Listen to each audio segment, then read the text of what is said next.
I'm Caden Whitley with the Roosevelt Eagles. Friday night we beat Floyd Ada Whirlwinds 38-12. All right, Caden, not bad as a debut. 215, 220 yards passing, and three touchdowns, a couple touchdowns rushing. Talk about getting out there for the first time as a varsity starter. It's challenging, a lot more different than JV football was, but it was a good test, and I'm pretty sure we're going to have a pretty good year. What do you feel like was the biggest adjustment going from JV to the varsity level?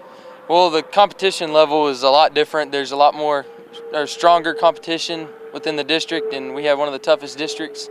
So just practice, you have to execute a lot harder, and you have to take everything a lot more serious and just execute a lot more.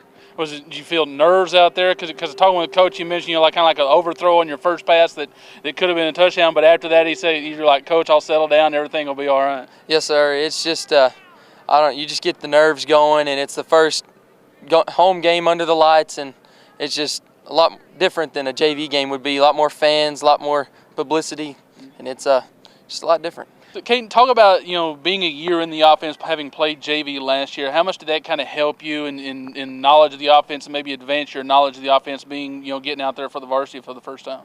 Well, you kind of work out the kinks, and you get used to what you have to run and what you're looking for and what you're reading.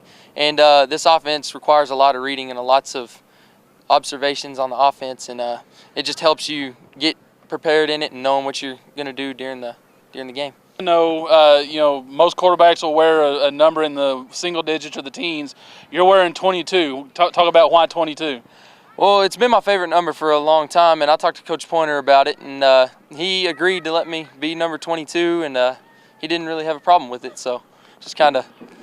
But where does 22 come from? His favorite, was that Emmitt Smith, a favorite player, something like that? Well, I don't know. It's just been favorite number since I was in T-ball and just all the Tiger League football I used to play in. So. All right. Well, there you have. I think as long as he does what he does and keeps doing what he was doing this Friday night, Coach Pointer will let him wear any number he wants. That's Caden Whitley, your Player of the Week.